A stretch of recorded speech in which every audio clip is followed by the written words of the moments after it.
Come close, let us fix your confidence. I'm not sure why you haven't applied for the job. I'm not sure why you haven't spoken to your manager. I'm not sure why you haven't addressed the people who treat you wrongly. I'm not sure why you haven't switched the things and people who just don't serve you right. Between the two of us, we need to fix your confidence. Do you have any idea how many things we lose when we go, I'm not sure if, how about if, what if they, what do we even mean? Newsflash, nobody's born confident. And you may want to take this from somebody who's received the confidence compliments since she was maybe 7. I'm not confident. Nobody is confident, or at least nobody's born confident. And every seemingly confident person that you run into still gets that little digging every time they need to take on a task that requires courage. It'll always come because it's nature. And if you don't believe me, at least you will believe the legendary FLOTUS Michelle Obama.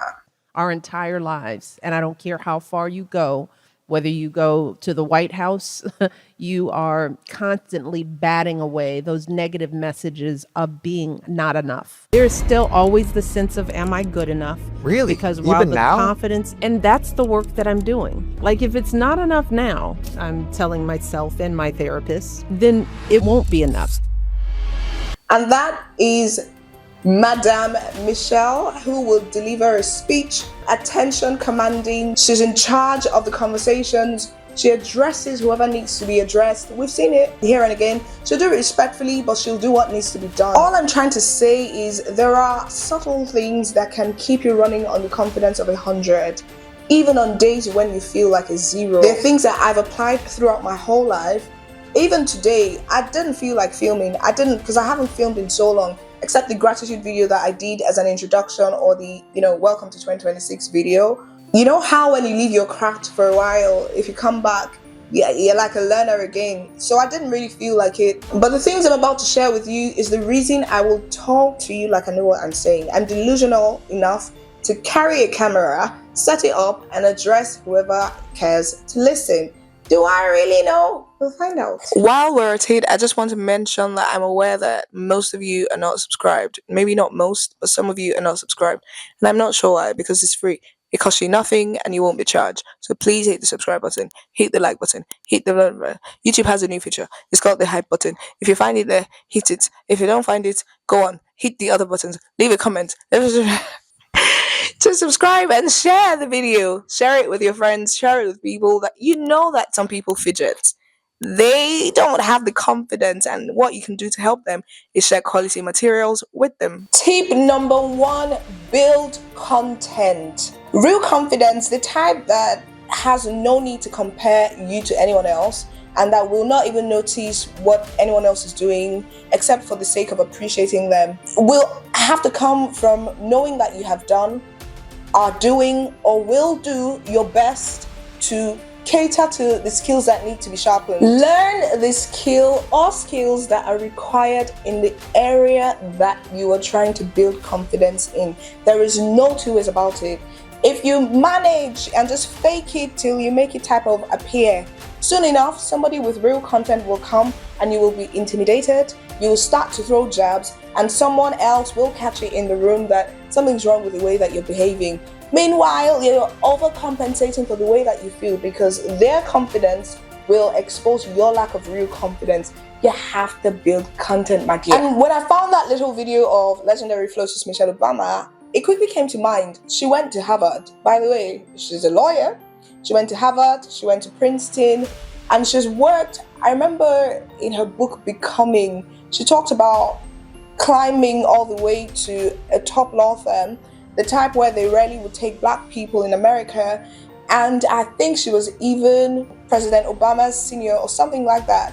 He was learning under her, or he was attached to her as a fresh law graduate, something like that. If you think there's no direct correlation between those experiences and the way she comes across when she addresses you, you lie. Content has been built from experiences in the law firm, built from experiences handling real life matters and being in a position to solve them, or to make sure somebody wins, because that's what you do when you fight in court. Built from being attacked here and there, built from having to support your husband through his presidential run, and everything that comes with, built from the recent harassment that we've seen thrown at her, is content that will be built, and it will naturally sharpen her skills. For example, of public speaking. She has to constantly address people, or if it's her client, she has to make a case for her client, and it has to be one that is convincing enough. Even for me, I think my confidence with speaking came from the debates that I've had to do in the past, and the fact that, and by the way, before I did those,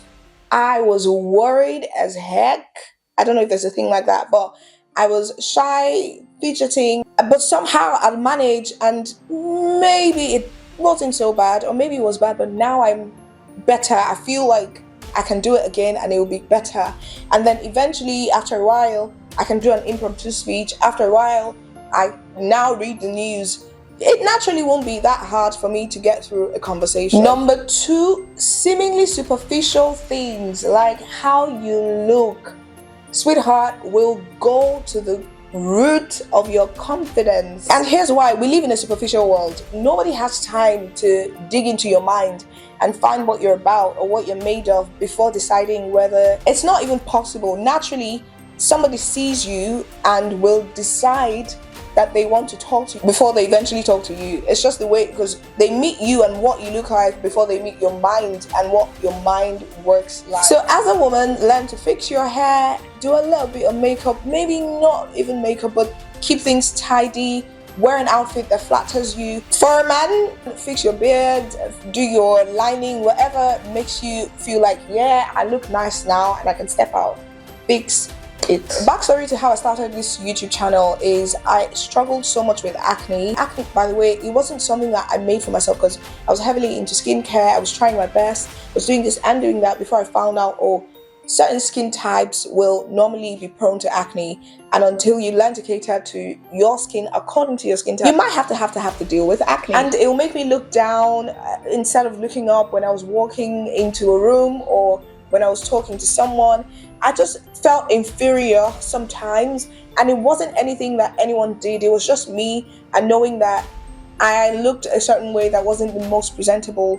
As soon as I started to take care of my skin, I didn't even have results yet. As soon as I started to take care of my skin, I became very confident, or at least my confidence began to rise. And it was just because now I knew that I was doing everything that I could to take care of it. So if it didn't go, at least I was sure it wasn't my fault. I'm speaking to a doctor, I'm using the treatments the way that they've prescribed. Blame the acne, don't blame me. If I don't look like I'm flawless, talk to the acne, not me. And that's what I meant when I said that real confidence will come from knowing that you've done, are doing, or will do your best to take care of what's happening. Another angle to the way that you look is the way that you present. Present your emotions, manage conversations, manage human beings, other people and their emotions. So it might mean that as you're building what you look like, you have to be building character. Number 3, this thing will take your confidence from 0 to 100.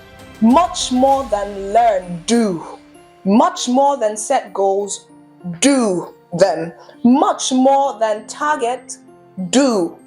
Prove yourself right. I remember that I caught that from a clip by Iman Ghadzhi. I don't know if I've said the name right. And the point of the idea that he was sharing was prove yourself right, even if it means that you have to set the bar really low. People say to be the most productive person, you have to wake up at 5 a.m. If what you can do, if the target you can set and make sure that you meet is wake up at 9 a.m., wake up at 9 a.m., you will be a different type of confidence. The type of confidence that now allows you to try 8 a.m. and then after a while to maybe try 7 a.m.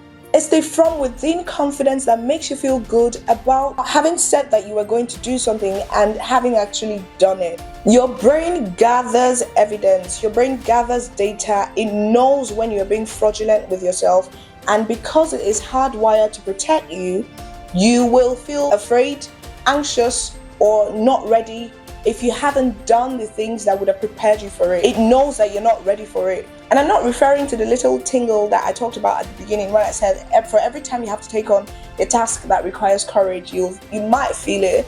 I'm talking about the one where you're actually afraid to move and do it. Your brain is aware and will protect you because it's hardwired for survival. So do the work so that your brain gathers the evidence to know that you're capable of doing it, and takes out the part of being afraid, or leaves you with the type of fear that is just, oh, I'm about to do it again, versus, yo, I will crumble. Confidence comes from data, not dopamine. And the final thing, if you've done all these things and you still don't feel ready, go for it.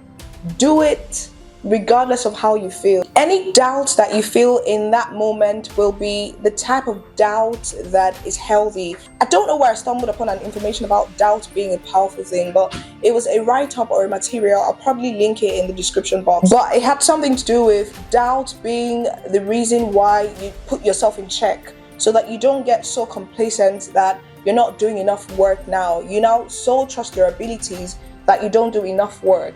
So there's that level of doubt. Actually, it wasn't from a quote. When I got my education, the one that I talked about in my last video, it was on leadership, and that's where we talked about the power of doubt. So now your brain has gathered enough evidence, so it will be the type of doubt that just makes sure that you've dotted the I's and crossed the T's and can deliver. Even your posture corrects itself if you dress well. You naturally would walk with your head up high. That's what I mean by your brain knows when you've done something right. It will steer you in the direction of being confident or acting confident, and if it doesn't, your feelings will catch up to your actions. Get up and go for it. That is my take on how to be confident at the level 100, even on days when you feel like 0. Make sure to subscribe. I always say, like, hit the bell, hit every good button, and don't forget to share your experiences with me. Leave a comment, and to see more videos like this, go onto the Can I Talk to You series on my YouTube channel and share your experiences with me. If you want any particular type of videos, please let me know, and I'm here to talk to you. Bye.